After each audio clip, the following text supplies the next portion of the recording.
नमस्कार दोस्तों, मैं हूं देवेंद्र सिंह यादव। आप सभी का स्वागत है, अभिनंदन है भैया आप सभी को। Good morning everyone. भाई सुबह की चाय वाली क्लास में आप सभी का हार्दिक अभिनंदन है। शनिवार की सुबह आप लोगों के साथ देवेंद्र सर जुड़ चुके हैं, तो स्वागत है, अभिनंदन है। और दोस्तों, इस क्लास की खास बात यह है कि हम आपको करंट अफेयर्स के साथ साथ स्टैटिक जीके भी बताते हैं। और इसमें आज क्लास नंबर है भैया 227, क्लास नंबर 227, 4 फरवरी की। आज देखें क्या है खास, तो सुबह सुबह चाय की चुस्कियों के साथ जुड़ जाइए हमारे साथ और लगातार हमारे से जितने भी प्रश्न उत्तर जो बनते हैं उनको नोट डाउन करते चलिए।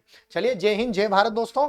देखते हैं हमारे सोशल मीडियाज की साइट्स हैं, आप यहां ध्यान रखेंगे। और ये हमारे टेलीग्राम चैनल पर आपको अपडेशंस मिलते चलते जाते हैं, तो आप लोग अपडेट कर सकते हैं। अब देखते हैं कि हमारे पूरी क्लास है, जो आज का पूरा शेड्यूल है, करंट अफेयर से शुरुआत होगी शनिवार को और अंत होगा, ठीक है, कुंदन सर की स्टैटिक जीके पर, आपको याद रखना है। और मैराथन क्लास होने वाली है 6 बजे से, करंट अफेयर्स की मैराथन क्लास होने वाली है, ये भी आप ध्यान रखेंगे। तो चलिए, ये एमपी की होगी, मगर ये किसकी होगी? एमपी की होगी। चलिए दोस्तों, अब देखते हैं इसमें आगे। एमपीपीएससी चैनल पर 2 क्लासेस होगी, आज मैं नहीं ले पाऊंगा दिन वाली क्लास, ठीक है। और एसएससी की जो क्लासेस होंगी वो यहां पर शेड्यूल्ड है। चलिए, तो 4 फैब वर्ल्ड कैंसर डे आपको याद रखना है, 4 फरवरी को। फैब 4 को क्या बनाया जाता है? वर्ल्ड कैंसर डे, ये आपको याद रखना है। वर्ल्ड कैंसर डे बनाया जाता है। विश्व कर्क रोग दिवस, विश्व कर्क रोग दिवस जो है वो यहां पर अवेयरनेस के लिए बनाया जाता है, आपको याद रखना है।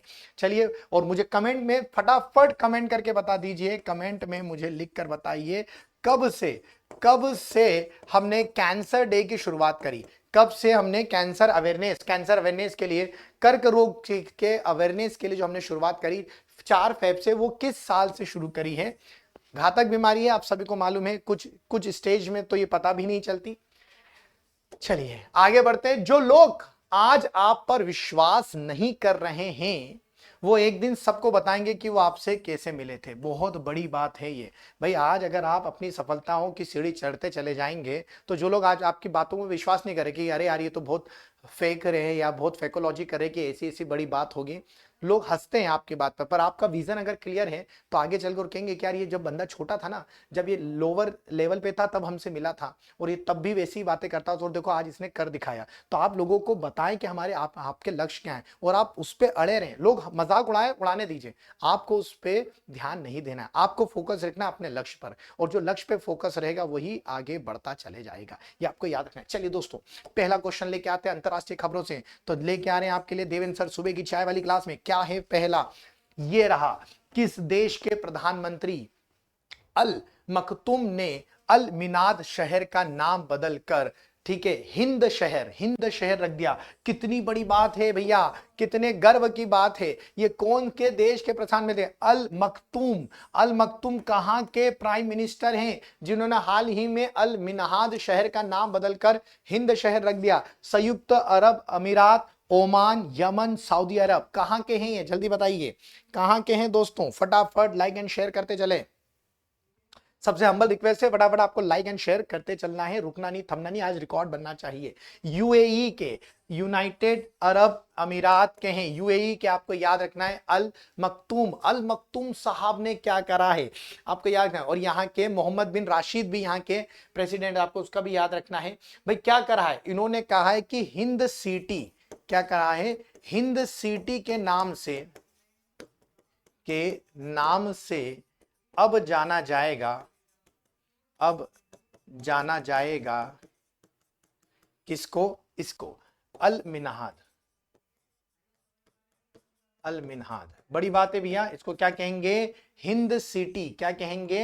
हिंद सिटी। आपको याद रखना है, क्या कहेंगे? हिंद सिटी रहेंगे। यूएई की बात कर रहा हूं मैं, यूएई की बात कर रहा हूं। यूएई की राजधानी क्या है अगर आपको मालूम होना चाहिए? राजधानी क्या है? Abu Dhabi. क्या है इसकी? Abu Dhabi. आपको याद रखना है, अबू धाबी है। लगभग अपने वहां का 1 रुपये बराबर यहाँ के जो दिरहम चलते हैं यूएई में, वहां पर आपको याद रखना है कुछ लगभग 22 रुपए के आसपास पड़ता है। तो ये दिरहम, ठीक है, दिरहम चलती है यहाँ पर। एक और बात, यहीं पर आपको मिलेगा दुबई, क्या मिलेगा, दुबई। और दुबई एयरपोर्ट जो है, दुबई एयरपोर्ट जो है वो विश्व का सबसे व्यस्त, सबसे बिजी एयरपोर्ट है। आपको याद रखना है, विश्व का क्या है, सबसे बिजी एयरपोर्ट बन चुका है दुबई। दुबई में लगभग 160 देशों के लोग निवास करते हैं। दुबई लेटेस्ट अगर हम देखा जाए कि तेजी से ग्रो करने वाले शहरों में सबसे ऊपर है। गगनचुंबी इमारतें आपको यहां मिलेगी। यहीं पर आपको मिलेगा बुर्ज खलीफा, बुर्ज खलीफा जो दुनिया की सबसे ऊंची इमारत है, दुनिया की सबसे ऊंची इमारत है। और कमेंट बॉक्स में मुझे करके बताइए कि ये किसने बनाई, ये किसने बनाई, फटाफट बताना है आपको, ये किसने बनाई, फटाफट ये किसने बनाई, बुर्ज खलीफा किसने बनाई है यूएई में। अब आपको भैया अल मिनहाद किस नाम से जाना जाएगा, अल मिनहाद, अल मिनहाद किस नाम से जाना जाएगा, आपको याद रखना है, हिंद सिटी, किस नाम से, हिंद सिटी के नाम से। यही आपको याद करवा देंगे हम, ठीक है, याद रखेंगे, अल मिनहाद हिंद सिटी। चलिए अगला, किस देश के प्रजनेश गुणेश्वरन ने आईटीए पुरुष टेनिस टूर्नामेंट का खिताब जीता, ठीक है, किस देश के, किस देश में, ठीक है, प्रजनेश गुणेश्वरन ने आईटीएफ जो इंटरनेशनल टेनिस फेडरेशन होता है उसमें भाई टूर्नामेंट जीता। म्यांमार में जीता, कुवैत में जीता, फ्रांस में जीता या ब्रिटेन में जीता, ठीक है, याद रखना है गुणेश्वरम, ठीक है, प्रजनेश। कहां जीता इन्होंने, कहां जीता बेटा, जल्दी बताइए। और इनको $25,000 का इनाम भी मिला है। इनाम राशि कितनी मिली, ये इनाम मिला है इनको, ये इनाम राशि कितनी मिली, 25,000 का इनाम मिला है, आपको याद रखना है। 4-1 से हराया इन्होंने फाइनल में अपने अपोनेंट को, कितने से हराया, 4-1 से हराया, ठीक है, उज्बेक खिलाड़ी को हराया था इन्होंने, ठीक है, जल्दी बताइए कौन सा जगह पर ये जीते हैं, ये जीते हैं बेटा कुवैत में। कहां जीते हैं, कुवैत में, आपको याद रखना है, कुवैत में जीते हैं, आईटीएफ का टूर्नामेंट जीते हैं, ठीक है, उज्बेक के खिलाड़ी को हराकर। ये हैं हमारे गणेशन, ठीक है, तो याद रखेंगे कुवैत में,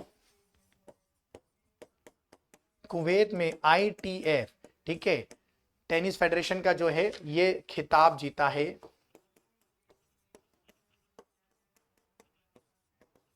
किसने जीता है, प्रजनेश ने, किसने जीता है, प्रजनेश, आपको याद रखना है, प्रजनेश साहब ने खिताब जीता है।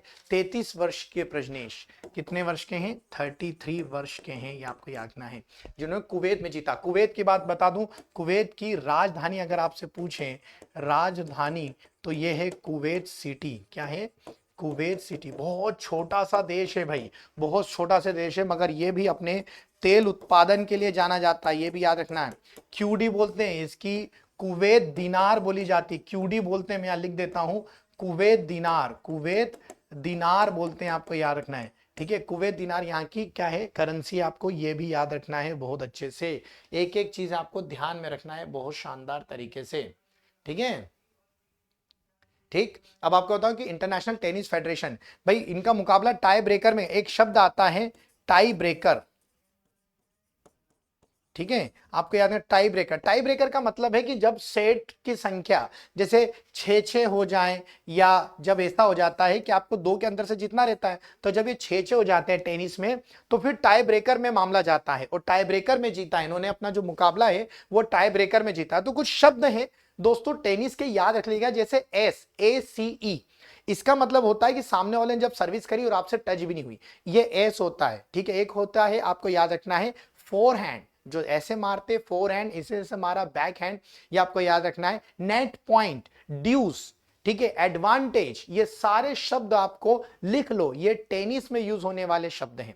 ड्यूज, एडवांटेज, टाई ब्रेकर, ठीक है, और फॉरवर्ड शॉट, बैकवर्ड, बैकहैंड, फॉरहैंड, आपको बोला। नेट पॉइंट, नेट से लेके जो पॉइंट मिलता है उसको नेट पॉइंट बोलते हैं। एडवांटेज, जब ड्यूस हो जाता है तो उसके बाद आपको 2 पॉइंट लेना पड़ते हैं। सेट पॉइंट, गेम पॉइंट, ये सब आपको टेनिस में सुनने को मिलेगा। और हाल ही में हमने कल ही बताया था कि जो ऑस्ट्रेलियन ओपन है वो किसने जीता, नोवाक जोकोविच ने, अपना 10वां टाइटल और टोटल 22वां ग्रैंड स्लैम। चलिए आगे बढ़ते हैं दोस्तों, देखते हैं रिलायंस रिटेल ने बिस्किट निर्माता कंपनी ठीक है मालिबान के साथ हाल ही में समझौता किया।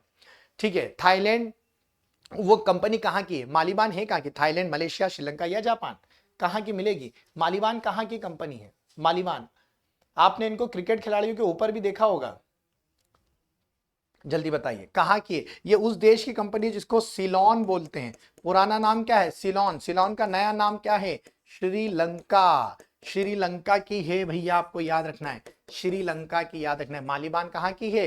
कंपनी श्रीलंका की है। तो बिस्किट निर्माता रिलायंस रिटेल ने समझौता कर लिया, एमओयू साइन करा है। अब भैया श्रीलंका के मालिबान को भी टेक ओवर कर लिया हमारे रिलायंस ने, याद रखेंगे।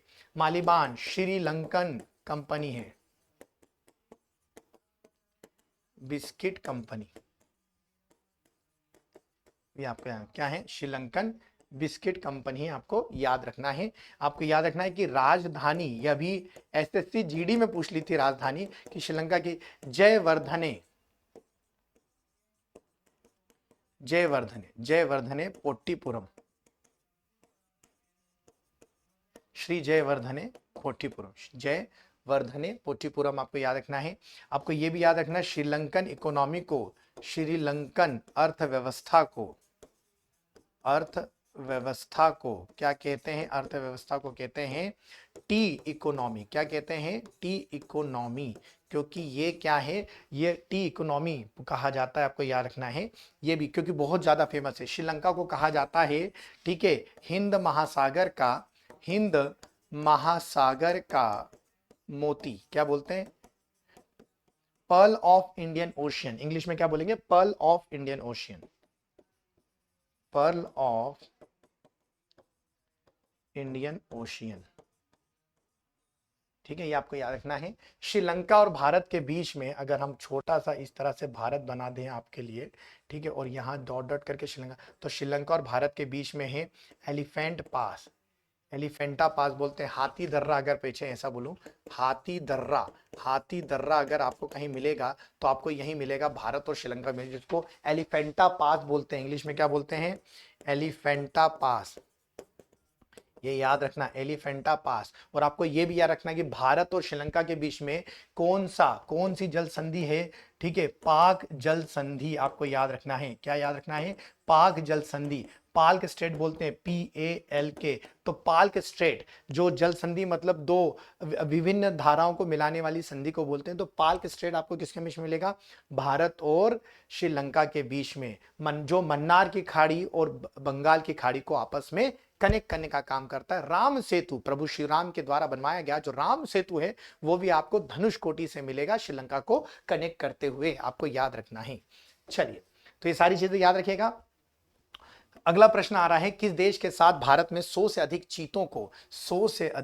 चीतों को स्थानांतरित करने के लिए समझौते पर हस्ताक्षर किए गए थे?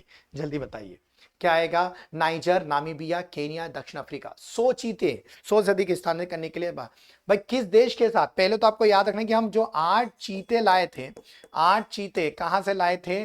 नामीबिया। कहां से लाए थे? नामीबिया से लाए थे। आपको याद रखना 8 चीते, जिसमें से 5 जो थी मादा थी और उसके बाद जो 3 थे वो नर थे। ठीक है, और ऑपरेशन का नाम क्या था? ऑपरेशन का नाम आपसे पूछ सकते हैं, आशा। क्या नाम था? आशा। ठीक है, और कब छोड़े गए थे? आपको मालूम है कब छोड़े गए थे? मोदी जी के बर्थडे के दिन ये छोड़े गए थे, आपको याद रखना है। ठीक है, और टैगलाइन है कि शेर ने चीतों को छोड़ा, ऐसी टैगलाइन दी थी। अब आपको बताएं कि 100 से अधिक चीते लेके आ रहे हैं भैया, 100 से अधिक। चलिए, 100 से अधिक कहां से आ रहे हैं? साउथ अफ्रीका से। कहां से आ रहे हैं? साउथ अफ्रीका से ला रहे हैं, आपको याद रखना है। ठीक है, तो ये जो है चीता, ये दुनिया का सबसे तेज, ठीक है, दौड़ने वाला जानवर। ठीक, अब हम 8 तो लिया है, अब हम 100 एक्सचेंज करेंगे। कहां से? साउथ अफ्रीका से। कहां से भैया? साउथ अफ्रीका से। अब आपको मालूम है लेके कहां आए थे? हमारे मध्य प्रदेश के कूनो कूनो नेशनल पार्क। अब ये कूनो नेशनल पार्क कहाँ आता है? मध्य प्रदेश के श्योपुर जिले में। मेरे मध्य प्रदेश के अलावा जो दूसरे स्टूडेंट है वो ध्यान से लिखेंगे, श्योपुर, मध्य प्रदेश के श्योपुर जिले में इसको लाया गया था। अब दोस्तों वाई मध्य प्रदेश ओनली, मतलब मध्य प्रदेश को हम टाइगर स्टेट तो बोलते थे, सबसे ज्यादा टाइगर है, सबसे ज्यादा हमारे वहां भेड़िए हैं, भेड़िया स्टेट बोलते हैं, सबसे ज्यादा हमारे वहां तेंदुए हैं, गिद्ध हैं, मगरमच्छ हमारे वहां है। तो अब आपको अगर पूछा जाए कि भाई सबसे ज्यादा, अब चीता स्टेट भी बोलते हैं, पर वाई मध्य प्रदेश? क्योंकि दोस्तों आपको लास्ट टाइम, अगर किसी को ये याद नहीं हो तो लास्ट टाइम भारत में मध्य प्रदेश में ही, संयुक्त मध्य प्रदेश में ही 1958 में चीता देखा गया था। इसीलिए हम लोग चीते को कहां लेके आए? मध्य प्रदेश लेके आए, क्योंकि आखिरी बार जो इसकी विजिबिलिटी बनी थी वो मध्य प्रदेश में ही देखी गई थी। इसीलिए हमने इतने जतन करें इसको वापस से रिहैबिटेट करने के लिए, हम इसकी घर वापसी करवा रहे हैं। क्या करवा रहे हैं? घर वापसी। चीता, आपको याद रखना, चीता का जो है इस तरह से आपको उसमें लाइन दिखेगी, तेंदुए में लाइन नहीं दिखती। तेंदुए से लाइट वेट होता है और उसके डॉट छोटे होते हैं, तेंदुए में डॉट क्या होते हैं? बड़े होते हैं, उसको लेपर्ड बोलते हैं। ठीक है, ये थोड़ा सा आप लोग ध्यान से जानकारी नोट डाउन करते चलें। चलिए देखते हैं भारत से, तो ठीक है, अब हम देश से क्या लेके आए आपके लिए, देश से आपके लिए क्या खास लेके आए ये देखते हैं। ठीक है, चलिए बनते हैं। लाइक और शेयर करते चलना है, लाइक और शेयर बोल नहीं रहा हूं इसका मतलब ये नहीं कि आगे नहीं बढ़ना है, लाइक और शेयर करते चलें। निम्न में से कौन सा मुख्यमंत्री माओवादियों के लिए बूढ़ा पहाड़ का दौरा करने वाला है? कौन सा मुख्यमंत्री माओवादियों के लिए बूढ़ा पहाड़ चढ़ेगा भैया, बूढ़ा पहाड़ का दौरा करेगा? हेमंत सोरेन, भूपेंद्र सिंह बघेल, शिवराज सिंह चौहान या नीतीश कुमार? जल्दी बताइए कौन से ऐसे मुख्यमंत्री हैं जो माओवादियों की आवाज को जानने के लिए, क्या क्या चाहते हैं आप लोग, इसके लिए वो दौरा करने वाले बूढ़ा पहाड़। अब आपको मालूम होना चाहिए बूढ़ा पहाड़ है कहाँ? ये आएगा झारखंड में। कहाँ है? झारखंड में भैया। कहाँ है? झारखंड में। तो झारखंड के सीएम कौन है? हेमंत सोरेन। ठीक है, याद रखेंगे झारखंड। ठीक है, झारखंड के कौन है? हेमंत साहब। हेमंत जी जाएंगे भैया। कहां जाएंगे? बूढ़ा पहाड़ पे। माओवादी, अच्छा माओवादी एक शब्द आता है, मैं आपको थोड़ा सा बता देता हूं। माओवादी, ये माओवादी माओ से तुंग विचारधारा से आया। ठीक है, ये वही माओ से तुंग है चीन के, जिन्होंने लाल क्रांति करी थी। लाल क्रांति, बंदूक की नोक पर सत्ता हासिल करना, मतलब खून के जरिए बंदूक की नोक पर सत्ता हासिल करने का कार्य किसने करा था? माओ से तुंग ने। तो उनकी विचारधाराओं पे चलने वाले लोग अपने आप को माओवादी बोलते हैं। ठीक है, ये आपको याद रखना है, माओवादी। तो ये माओ से तुंग जो आया, ठीक है, ये वहां से शब्द की इजाद हुई है। तो हेमंत सोरेन जो बूढ़ा पहाड़ है वहां पर जाकर माओवादियों की क्या इच्छाएं, वो क्यों अपने आप को भैया संविधान से अलग रखने की बात करते हैं और क्या उनकी डिमांड्स हैं, उसको समझने की कोशिश करेंगे, और ऐसा करने वाले पहले होंगे। ठीक है, झारखंड में। झारखंड की बात करें तो इसकी राजधानी है रांची। झारखंड खनिज मामलों में नंबर 1 है, मतलब बहुत सारे खनिज झारखंड में ही मिलते हैं और बहुत सारी मात्रा में मिलते हैं। मतलब झारखंड में हजारीबाग हो गया, छोटा नागपुर का पठार हो गया, वासेपुर हो गया, धनबाद हो गया, कोयले के काफी आपको यहाँ भंडार मिलेंगे। उत्पादन भी बहुत जोरों शोरों से होता है। तो झारखंड में अभ्रक के भी सबसे ज्यादा भंडार है। अगर झारखंड की बात करें तो अभ्रक, माइका या मीका बोलते हैं, अभ्रक के सबसे ज्यादा भंडार।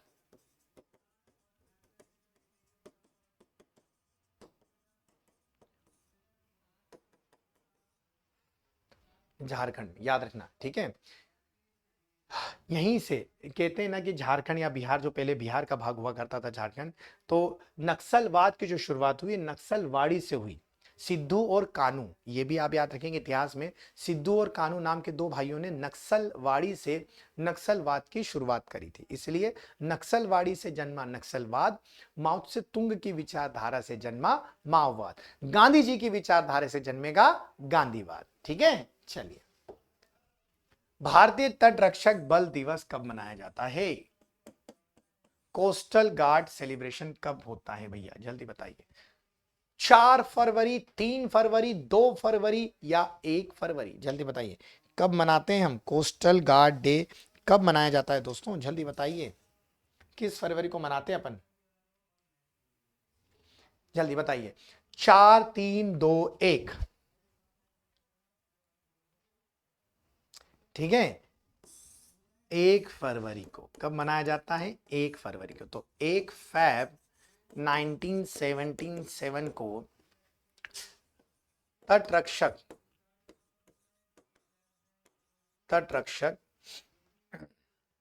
बल की स्थापना हुई थी। बल की स्थापना, ठीक है, रक्षा मंत्रालय के द्वारा की गई थी।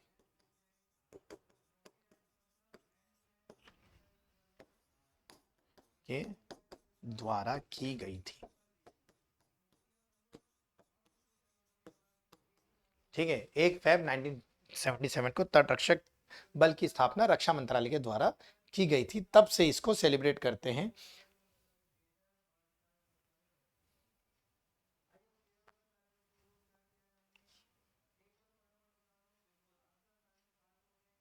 ठीक है, याद रखिएगा। आपको एक डेट और आती है, मैं आपको बता दूं, देखिए, तटरक्षक, कोस्टल गार्ड बोलते हैं इसको, कोस्टल गार्ड, ठीक है। तो आपको एक डेट तो ये आती है कि 1 फरवरी 1977, एक डेट ये आती है, और एक आती है 18 अगस्त 1978, ये वाली डेट भी याद रखिए। यहाँ फॉर्मेशन हुआ था, यहाँ एग्जीक्यूशन हुआ था, ठीक है, ये आपको याद रखना है। तो यहाँ पर फॉर्मेशन है, ये फॉर्मेशन डे है, फॉर्मेशन डे है, फॉर्म करा था, और यहां एग्जीक्यूट कर दिया था, ठीक है। ऐसा करेंगे, यहां क्रियान्वित करा था, क्रियान्वित करा, एग्जीक्यूशन यहीं पे लेके आए थे, एग्जीक्यूशन यहीं पर हुआ था। ये आपका भाई कोस्टल गार्ड, समुद्री तट रक्षक, आपको याद रखना है। अगर हम समुद्री तट रक्षक की बात करें तो भारत के 9 राज्य, ठीक है, भारत के 9 राज्य जो हैं वो समुद्र से लगते हैं। किससे लगते हैं? समुद्र से लगते हैं। और उसमें भी पूछा जाए कि सबसे ज्यादा कौन लगता है? गुजरात। सबसे ज्यादा कौन लगता है? गुजरात लगता है। सबसे ज्यादा कौन लगता है? गुजरात लगता है। सबसे कम कौन लगता है? गोवा लगता है। सबसे कम कौन लगता है? गोवा लगता है। चलिए लाइक एंड शेयर करते चलिए, लाइक एंड शेयर रुकना नहीं चाहिए, आज 6 के पार जाना चाहिए, सारे ग्रुप्स में आप लोग फैला दीजिए भैया। आगे बढ़ते हैं। ताड़ के तेल की खेती, ताड़ के तेल की खेती के लिए किस राज्य ने पतंजलि फूड्स के साथ समझौता कर लिया? पतंजलि फूड्स, ठीक है, पतंजलि आपको मालूम है बाबा रामदेव के प्रोडक्ट हैं। Which state has tie up the Patanjali food for the cultivation of palm oil? Manipur, Nagaland, Kerala या मध्य प्रदेश? कौन देगा भैया ताड़ का तेल अब पतंजलि को? कौन देगा, जल्दी बताइए, कौन देगा भैया, जल्दी बताइए।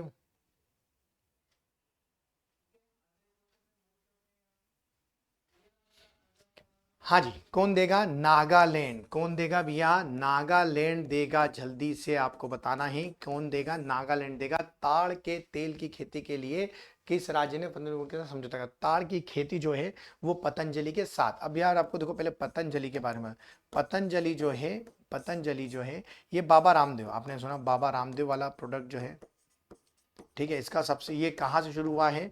हरिद्वार से। कहाँ से शुरू हुआ? हरिद्वार। हरिद्वार और ऋषिकेश के मध्य, है ना, हरिद्वार और ऋषिकेश के मध्य बहुत बड़ा प्लांट है पतंजलि का। वाय पतंजलि? वाय पतंजलि क्योंकि योग गुरु, योग गुरु अगर पूछा जाए कि योग गुरु कौन थे? पतंजलि थे, जो पुष्य भूति शुंग के दरबार में थे। योग के जन्मदाता कौन है? पतंजलि। और बाबा रामदेव भी योगा को बहुत प्रोमोट करते, तो उन्होंने अपने प्रोडक्ट का नाम क्या रखा? पतंजलि रखा। आपको याद रखना है। तो अब याद रखना है कोनराड संगमा जो दिख रहे नागालैंड के सीएम, तो नागालैंड के सीएम साहब ने एमओयू साइन करा, ठीक है, किसके साथ? पतंजलि। क्या देंगे भैया? Palm oil. पाम ऑयल की खेती होगी भैया, ये भी याद रखेंगे, ठीक है। नागालैंड, नागालैंड की बात करूं तो यहीं पर आपको मिलेगी नागा जनजाति, ठीक है, नागा जनजाति। और यहाँ की लैंग्वेज क्या है? अंग्रेजी। पहली ऑफिशियल जो यहाँ की लैंग्वेज अंग्रेजी। दूसरी बात में है आपको याद, यहीं पर एक सबसे तीखी मिर्ची है, क्या नाम है उसका? जोलोकिया, क्या है? जोलोकिया। जोलोकिया जो है सबसे तीखी मिर्ची है। सबसे तीखी मिर्ची आपको जो भारत में मिलेगी वो कहाँ मिलेगी? नागालैंड में मिलेगी, आपको याद रखना है। कोनराड संगमा, नागालैंड, ठीक है। नागालैंड की राजधानी कोहिमा, ठीक है, याद रखेंगे बहुत अच्छे से। किससे सीमा लगती है इसकी? म्यांमार से, ठीक है, म्यांमार से आपको याद रखना है। किससे सीमा लगती है? म्यांमार से सीमा लगती है, आपको याद रखना है, ठीक है। पोबी तोरा वन्य जीव अभयारण्य किस राज्य में स्थित है? पोबी तोरा, पोबी तोरा, पोबी तोरा वाइल्ड लाइफ सेंचुरी आपको कहां मिलेगी? जल्दी बताइए, कहां पर है पोबी तोरा?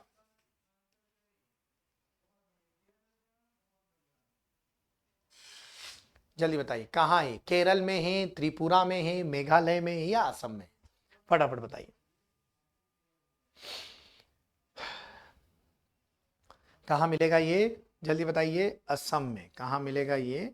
असम में मिलेगा दोस्तों, ये आपको याद रखना है। कहाँ है? असम में।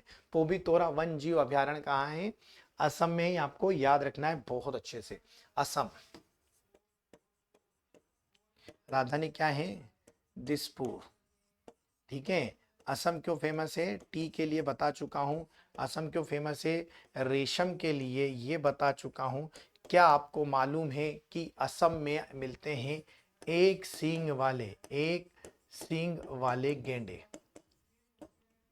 और हमने देखा था ये जो गेंडे हैं, ये गेंडे जो हैं ये अभी लुप्त तो हो रहे हैं, इसलिए यहाँ पर नए नियम लाए गए हैं। और ये कहाँ मिलेगा आपको? काजीरंगा। कहाँ मिलेगा? काजीरंगा में आपको मिलेगा। कहाँ मिलेगा? काजीरंगा, मानस, ये सब, ओरांग, ये सब आपको यहीं मिलेंगे, ठीक है। अब आपको बता देते हैं पोबी तोरा। पोबी तोरा जो वन्य जीव अभयारण्य है, इसको आरक्षण दिया था 1971 में। कब मिला था? 1971 में आरक्षण दिया था, और 1987 में इसको हमने वन्य जीव अभयारण्य के रूप में जोड़ दिया, ठीक है। ये आपको याद है, वन्य जीव अभयारण्य के रूप में जोड़ लिया। ये भी अब आपसे पूछा जाएगा कि सर इस क्या खास बात है कि चर्चा में क्यों है पोबी तोरा? चर्चा में क्यों? अभी आएगा कि पोबी तोरा चर्चा में क्यों है। अगर पूछा जाए चर्चा में क्यों है, क्यों सर इसको क्यों लिया है आप, ठीक है। इसलिए क्योंकि यहां पर भी आपको क्या मिलेंगे? एक सींग वाला गेंडा,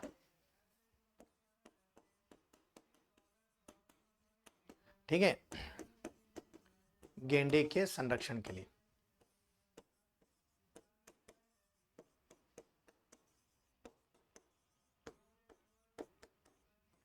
चलिए ये थोड़ा सा याद रख लीजिएगा, ठीक है, बहुत अच्छे से ध्यान रखेंगे, ठीक है। आप लोग मुझे कमेंट करके बताइए कि भारत में भारत में भारत में कितने गेंडे हैं? कितने गेंडे हैं, ठीक है। गेंडों की संख्या कितनी है? राइनोसोरस की संख्या भारत में क्यों है? क्योंकि भारत में जो गेंडा है ना, उसका एक ही सींग है, ये याद रखेंगे। और जो अफ्रीका में गेंडे मिलते हैं उनके दो सींग होते हैं, उनके आप दो सींग देखेंगे, उनका कुछ ऐसा स्ट्रक्चर होता है। अपने वहां एक ही सींग होता है, ठीक है, वन हॉर्न बोलते हैं।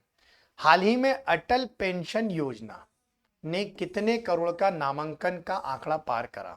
अटल पेंशन योजना 5 करोड़, 4 करोड़, 3 करोड़, 2 करोड़। आपको मालूम है बजट में बताया गया था, ये बजट में मेंशन किया गया था कि हमने इतना भैया है। हालांकि अब मैं आपको बता दूं कि बजट बेटा मैं अलग से एक सेशन लेके आऊंगा, कुछ 15 से 20 मिनट का होगा, तो आप लोगों को बजट की चिंता नहीं करनी है। चूंकि अभी फिलहाल अभी फ्री नहीं हूं, इसलिए नहीं बना पाया, थोड़ा लेट हो जाएगा। पर मंडे को मैं आपको एक 10 से 15 मिनट का सेशन अलग से बना दूंगा, जो मुख्य चैनल पर और अन्य चैनल पर शायद डल जाएगा, जिसमें बजट में क्या है खास, क्यों भाई ऐसा कहा जा रहा है कि 7 लाख तक तो हमें छूट दे दी है, फिर 3 से 6 लाख में 5% क्यों मांग रहे हैं, 6 से 9 लाख में 10% क्यों मांग रहे हैं, ये सारी बातें हम लोग डिस्कस करेंगे, ठीक है। तो क्या आएगा भैया, आपको याद रखना है, इसमें आंसर क्या आएगा, जल्दी बता दीजिए। ये है 5 करोड़ के इस आंकड़े को टच कर दिया है। 5 करोड़ अटल पेंशन योजना के ने कितने को टच करा है? 5 करोड़ को टच कर दिया है। अब अगर आपसे पूछा जाए अटल पेंशन योजना, चलिए इसके बारे में बात करते हैं। अटल पेंशन योजना कब आई? ठीक है, ये आई मई के महीने में 2015, अगर if I am not wrong तो 9 मई को आई है। कब आई? 9 मई को आई है भैया, ये आपको याद रखना है। ये नागरिकों को विशेष रूप से लाभ देती है अटल पेंशन योजना, ठीक है, ये याद रखेंगे। अब जो भाई जैसे क्या है कि आपका कि आपको याद रखना है कि प्रति माह कितना मिलता है, प्रति माह आपको मिलेगा 210 रुपए योगदान करने पर आपको, ठीक है। रिटायरमेंट 60 के बाद 5,000 रुपए, और अगर आप 42 रुपए दे रहे हैं तो 1,000 रुपए।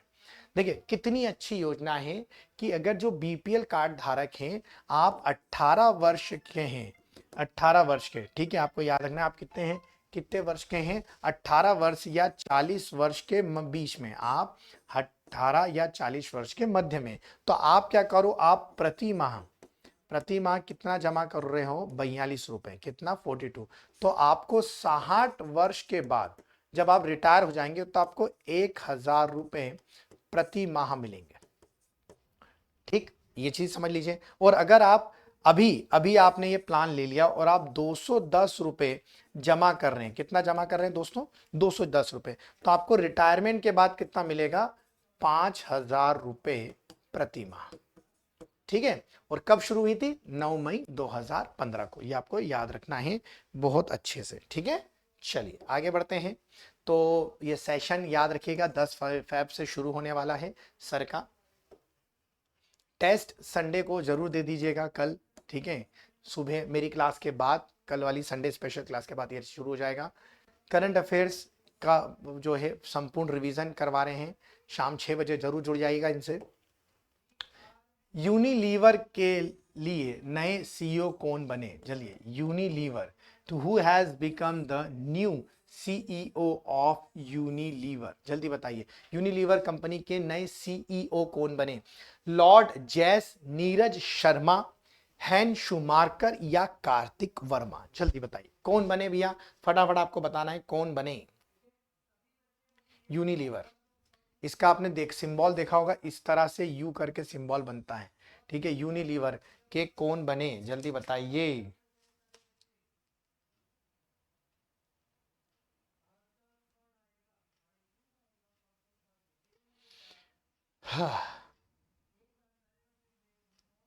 ठीक है, बहुत बड़ी उपभोक्ता कंपनी है, हैन शुमारकर, आपको याद रखना है क्या बने, हैन शुमारकर, आपको याद रखना है कौन बने, हैन शुमारकर। हैन शुमारकर कब नियुक्त भैया, 1 जुलाई, 1 जुलाई से नियुक्त होंगे, नियुक्त होंगे, आपको याद रखना है। और किसकी जगह लेंगे ये आपको याद रखना है, ठीक है, किसकी जगह लेंगे ये भी पूछा जाए, एलन जोब की जगह लेंगे, किसकी जगह लेंगे, किसकी जगह लेंगे, एलन, एलन सोप की जगह, आपको याद किसकी जगह लेंगे, एलन सोप की जगह लेंगे, हैन शुमारकर, आपको याद रखना है। अगला देख लेते, यह है यूनिलीवर, यूनिलीवर कंपनी की, ठीक है, तो याद रखना है, ठीक है, हैन शुमारकर बने नए सीईओ।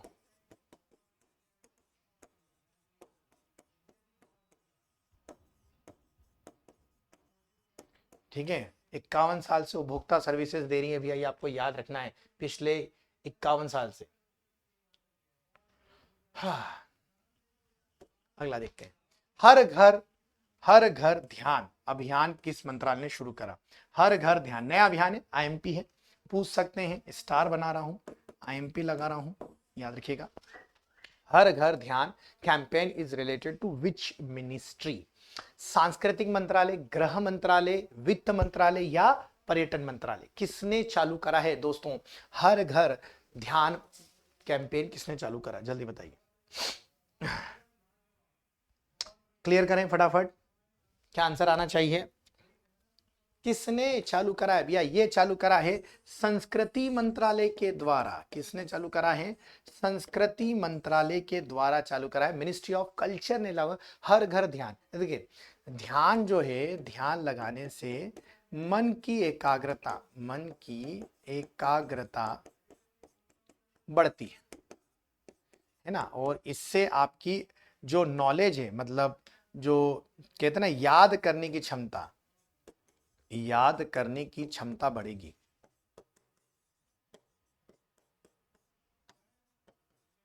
बढ़ जाएगी, ये आपको याद रखना है, क्या हो जाएगी, बढ़ जाएगी, आपको बहुत अच्छे से याद रखना है, मन याद करने की क्षमता क्या हो जाएगी, बढ़ जाएगी, बहुत अच्छे से आपको ध्यान में रखना है।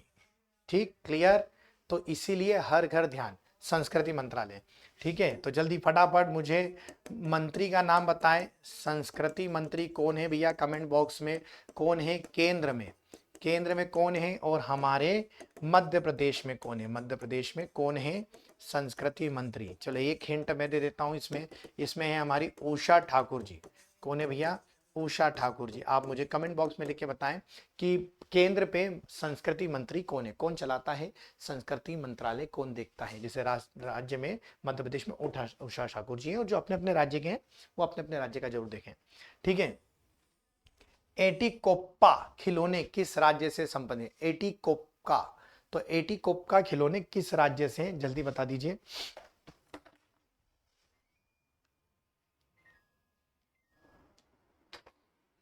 केरल, तमिलनाडु, आंध्र प्रदेश या कर्नाटक, दोस्तों जल्दी बताइए किस राज्य से, केरल से हैं, तमिलनाडु से हैं, आंध्र प्रदेश से हैं या कर्नाटक से। एटिकोप्पा खिलौने किस राज्य से संबंधित है। चलिए फटाफट लाइक एंड शेयर करें।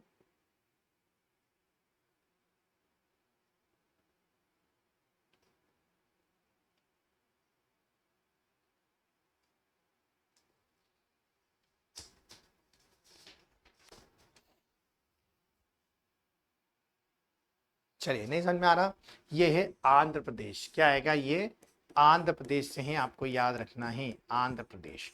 बहुत आईएमपी भी है, आंध्र प्रदेश से हैं, आपको याद रखना है। आंध्र प्रदेश में ये भगवान की मूर्ति की तरह है। ठीक है, अब आपको बता दूं, इसी खिलौने के निर्माण के लिए, इसकी अगर होगी, मैं फोटो देखता, ये है एटिकोप्पा।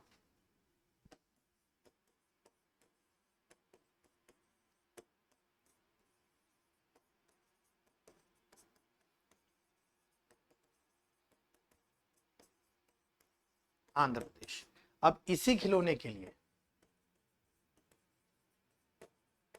खिलौने के निर्माण के लिए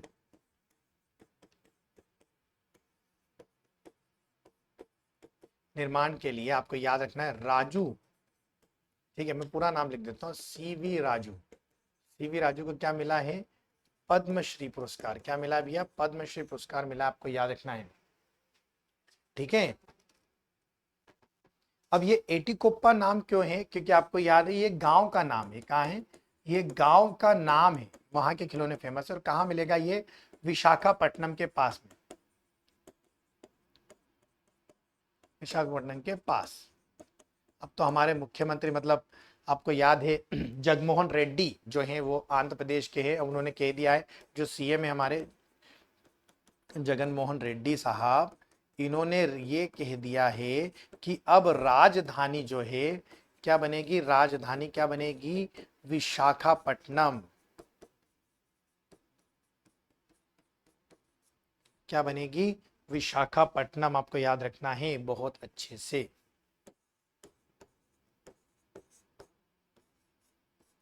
ठीक है, बहुत अच्छे से। तो ये एटिकोप्पा जो है खिलौने, ये एटिकोप्पा गांव के जो विशाखापट्टनम के पास है, वहां का संपूर्ण गांव इसी काम का, इस तरह की कारीगरी। एक्चुअली ये वुडन होते हैं ना, मैं आपको बता दूं, ये वुड से बने होते हैं।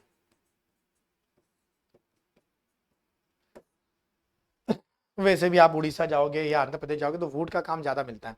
The poverty of political economy, the poverty of political economy किताब किसने लिखी, मेघनाथ देसाई, सारिका घोष, राजीव कुमार या रघुराम राजन।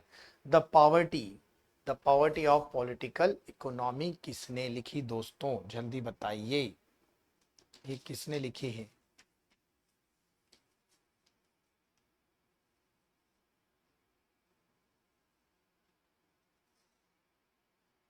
ठीक है, ये कौन है, मेघनाथ देसाई। कौन है भैया, मेघनाथ देसाई। अब आपको बता दूं, ये एक अर्थशास्त्री हैं। ठीक है, भारत में जन्मे, अब ब्रिटिश नागरिकता है।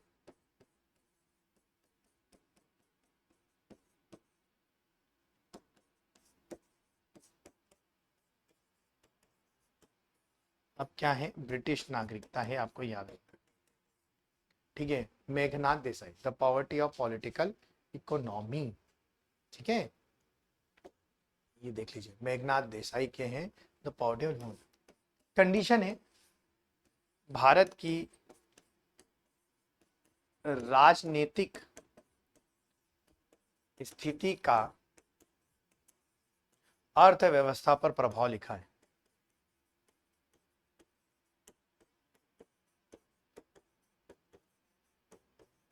ये लिखा है उन्होंने, भारत की राजनीतिक स्थिति का अर्थव्यवस्था पर कितना प्रभाव पड़ता है, ये लिखा है। ठीक है, हाल ही में शांति भूषण का निधन हुआ। वे कौन थे? फेमस पर्सनालिटी आज मतलब आपको शांत हुए हैं, तो ये कौन थे? लेखक थे, वकील साहब थे, गायक थे या चित्रकार थे? कौन थे ये जिनका हाल ही में जो है वो क्या कहते हैं निधन हो गया? तो जल्दी बताओ कौन थे? शांति भूषण साहब कौन थे? कौन थे शांति भूषण साहब? जल्दी बताइए। और कहाँ के थे भैया, कहाँ के थे? देखते हैं कौन सबसे पहले सही आंसर देता है।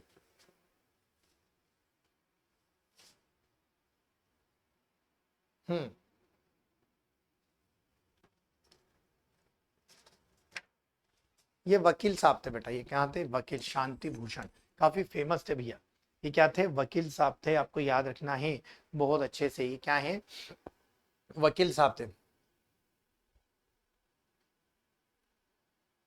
ये क्यों फेमस थे मालूम है? ये क्यों फेमस थे?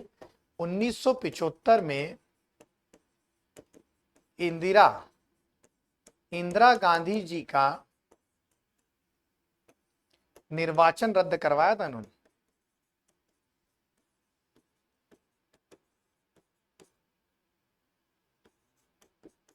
करवाने वाले इलेक्शन के लिए डिस्क्वालीफाई कर दिया था इन्होंने इंदिरा गांधी जी के। निर्वाचन को रद्द करवाने का मामला इन्हीं के पास करा था, इन्होंने ही करा था। ठीक है, ये क्यों फेमस थे याद रखना। 1975 में ये कांड करा था इन्होंने। ठीक है, इंदिरा गांधी का निर्वाचन रद्द करवाया था। ठीक, ये है भैया। ठीक, और इनका 93 ईयर के आसपास थे ये, और निधन हुआ है। ठीक है, तो याद रखेंगे, अब ये हमारे बीच नहीं रहे। ठीक, हाँ आगे देखते हैं। तो चलिए तैयार, कमर कस लीजिए भैया, आ गई बारी एमपीपीएससी की, पटवारी की और आबकारी। आबकारी, तीनों चीजों को आपको ध्यान में रखना है। ठीक है, तो चलिए दोस्तों देख लेते हैं क्या होगा। पहला प्रश्न जो आ रहा है आपका, जल मंदिर योजना मध्य प्रदेश की। पहला प्रश्न भैया, लाइक और शेयर कर दीजिए, बढ़ा दीजिए अपने लाइक्स और शेयर। जल जल मंदिर योजना, जल मंदिर योजना शुरुआत राज्य के किस जिले से हुई है? बुरहानपुर, सागर, आगल मालवा या खरगोन? जल मंदिर योजना भैया, जल मंदिर योजना में ऐसा क्या खास है कि इसकी शुरुआत और कहां से हुई है? जल्दी बताइए।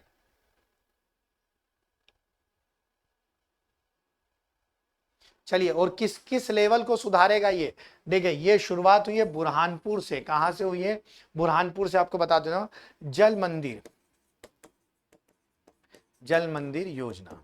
ठीक है, अब आपको बता दूं, भूजल स्तर को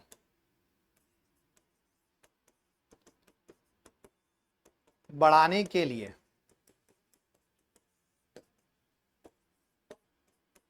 ठीक है, भूजल स्तर को बढ़ाने के लिए पशुपालन मंत्री,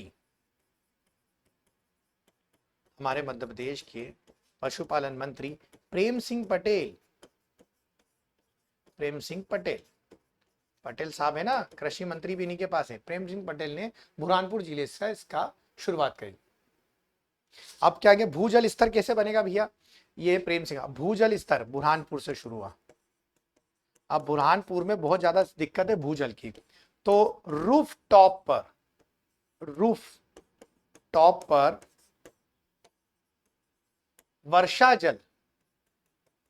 जल के संरक्षण के लिए, ठीक है, वर्षा जल के संरक्षण के लिए रूफटॉप पर, ठीक है, इंतजाम किए जाएंगे। आपको याद रखना है। ठीक है, इसको कहते हैं वाटर हार्वेस्टिंग या रूफटॉप हार्वेस्टिंग, ऐसे भी बोल सकते हैं, रूफटॉप हार्वेस्टिंग या वाटर हार्वेस्टिंग भी कहा जाता है। रिफिलर कहते हैं, एक बार तरह की रिफिलिंग होती है, ठीक है, रिफिलिंग भी कहा जाता है, आपको याद रखना। अगला देखिए, बाघ संरक्षण हेतु, देखिए बहुत अच्छी बात है, बाघ संरक्षण हेतु किस राष्ट्रीय उद्यान को उत्कृष्टता पुरस्कार के लिए चुना गया? ठीक है, किस राष्ट्रीय उद्यान को उत्कृष्टता पुरस्कार के लिए चुना गया? ठीक है, कान्हा किसली राष्ट्रीय उद्यान, सतपुड़ा राष्ट्रीय उद्यान, बांधवगढ़ राष्ट्रीय उद्यान या पेंच राष्ट्रीय उद्यान? जल्दी बताइए, बाघ संरक्षण हेतु किस राष्ट्रीय उद्यान को उत्कृष्टता पुरस्कार के लिए चुना गया? कान्हा किसली राष्ट्रीय उद्यान, सतपुड़ा राष्ट्रीय उद्यान, बांधवगढ़ या पेंच? किसको मिला है भैया?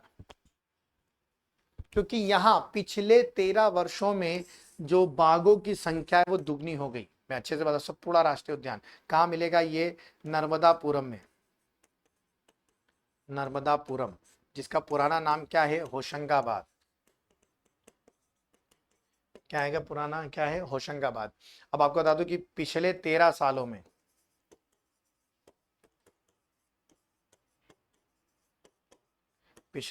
सालों में यहां बाघों की संख्या दुगनी हो गई, 2 गुनी।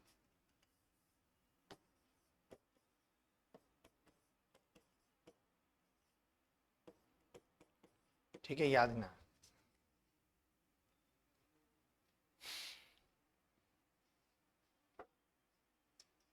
WWF ने चुना है, ये रिपोर्ट किसने दी भैया? वर्ल्ड वाइल्ड लाइफ फेडरेशन के रिपोर्ट में सतपुड़ा टाइगर रिजर्व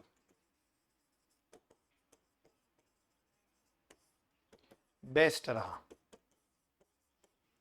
ये याद नहीं, सतपुड़ा टाइगर रिजर्व जो है बेस्ट रहा भाई, सबसे अपनी वेबसाइट पे इसकी सूचना जारी करी उसने।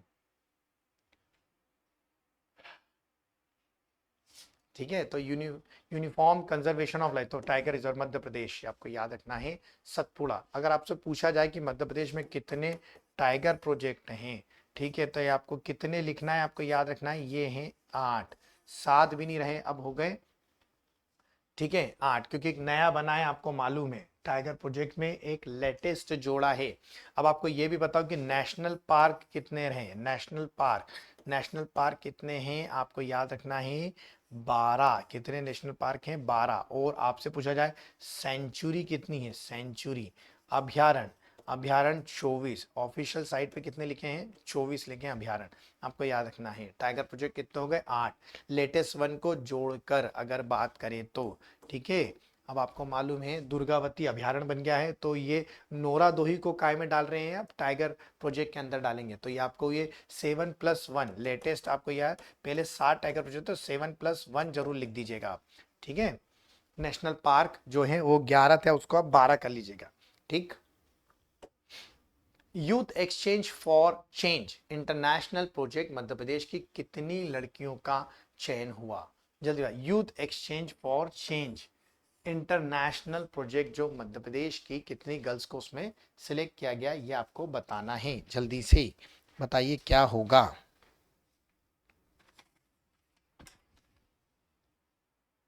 2, 3, 4 या 5, कितनी लड़कियों को लिया गया है यूथ एक्सचेंज फॉर एक्सचेंज में, फॉर चेंज? 2 लड़कियों को, कितने को लिया है? क्या मध्य प्रदेश की 2 लड़कियों को इस प्रोजेक्ट में शामिल किया गया है, आपको याद रखना है। अब ये जो यूथ एक्सचेंज फॉर चेंज है, ये एनजीओ के द्वारा चलाई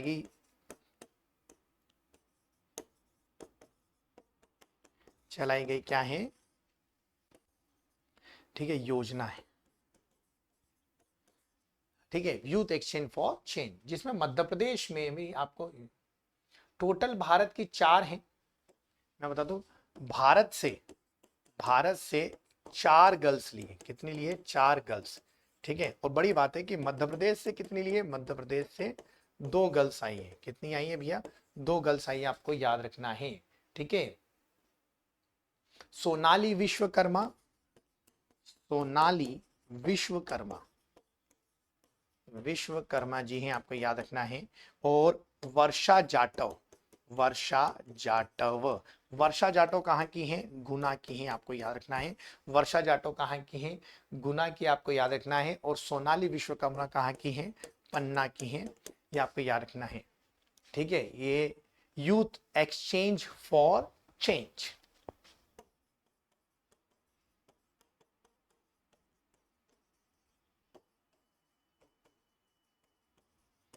ये याद है, एनजीओ ने चालू करा है, 2 लड़कियों को लिया है।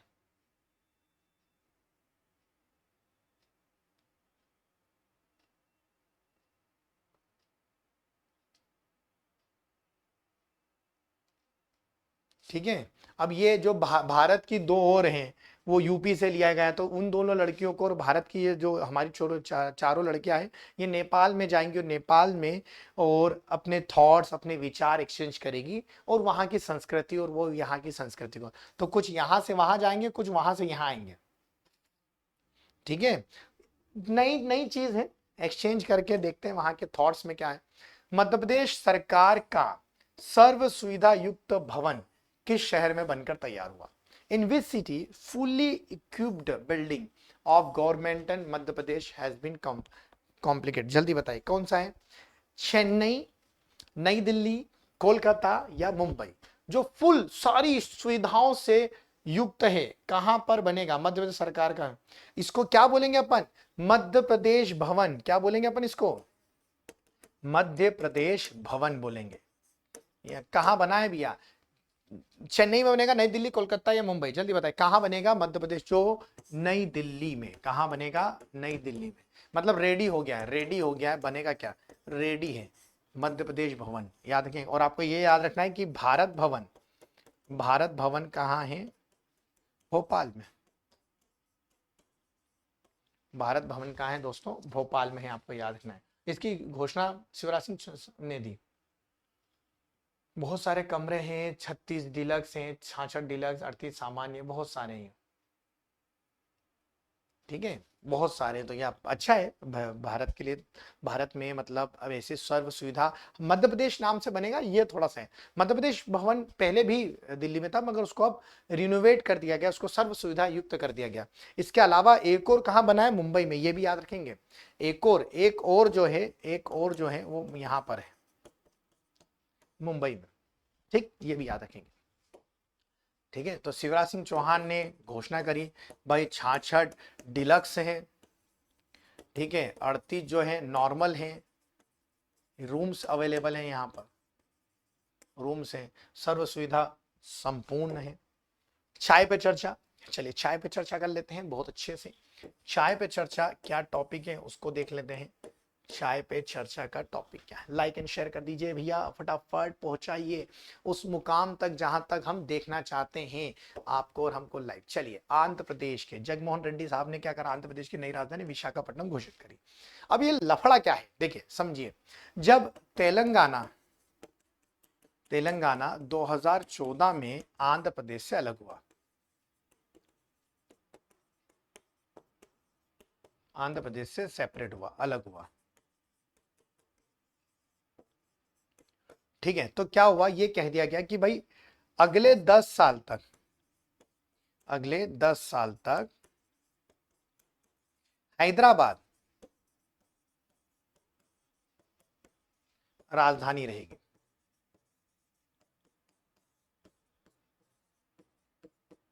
ठीक है, पर हो ना सका भाई। उस समय के तात्कालिक जो हमारे विशाखा मतलब के वहां आंध्र प्रदेश के सीएम थे तब, वर्तमान सीएम, तब वर्तमान सीएम ने, ठीक है, घोषणा कर दी कि अमरावती, अमरावती आंध्र प्रदेश की राजधानी बनेगी।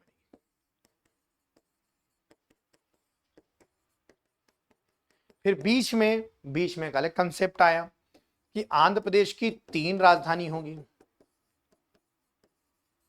बीच में 3 लिखने लगे थे भैया, कौन कौन सी वो भी देख लीजिए कि विशाखापट्टनम, ठीक है, विजयवाड़ा और अमरावती। अमरावती और विजयवाड़ा को ट्विंस शहर के नाम से जानते हैं, मगर अब तात्कालिक सीएम ने अब घोषणा इस पे विराम लगाते हुए अब सीएम साहब ने कहा है कि नहीं भैया, अब से वो खुद विशाखापट्टनम शिफ्ट होंगे और अब से विशाखापट्टनम ही राजधानी होगी किसकी, अरुणा आंध्र प्रदेश की। आंध्र प्रदेश जो कच्ची पूड़ी खाते हैं, मतलब कच्ची पूड़ी, आधी पूड़ी कच्ची रह गई तो कुच्ची पूड़ी यहाँ का आपको याद होगा क्या है, यहाँ का मुख्य जो डांस फॉर्म है वो है क्लासिकल। विशाखापट्टनम को वाइजैक भी बोलते हैं, क्या बोलते हैं, वाइजैक। विशाखापट्टनम अपने विशाल तट और सुंदर तटों के लिए फेमस है, आपको याद रखना है विशाखापट्टनम बहुत ज्यादा फेमस है अपने तटों के लिए, ठीक है। तो ये वाली चीज आपको ध्यान में रखना है। तो चलो दोस्तों, बहुत शानदार रहा लेक्चर आपका, लाइक करिएगा, शेयर करिएगा, और जाते जाते एक प्रश्न जो हम लोग हमेशा पूछते हैं, मुझे आपको डिटेल में बताना है और आप बहुत अच्छे से आंसर कर रहे हो, जिसका आंसर डिटेल में आएगा, बाद में भी दोगे चल जाएगा, सही होना चाहिए। आंसर में किसी भी तरह की चीजें में गड़बड़ी नहीं होना चाहिए। मुझे आपको बताना है कि एशिया का सबसे बड़ा क्षेत्रफल के हिसाब से मरुस्थल कौन सा है, एशिया का आबादी के हिसाब से सबसे बड़ा मरुस्थल कौन सा है, और एशिया का सबसे लेस डेंसिटी पॉपुलेशन वाला मरुस्थल कौन सा है। सबसे बड़ा एशिया का बताना है, सबसे ज्यादा पॉपुलेटेड और सबसे कम पॉपुलेटेड। आज के लिए इतना ही दोस्तों। This is Devendra Singh Yadav signing off today. कल मिलते हैं संडे स्पेशल पर। जय हिंद, जय भारत।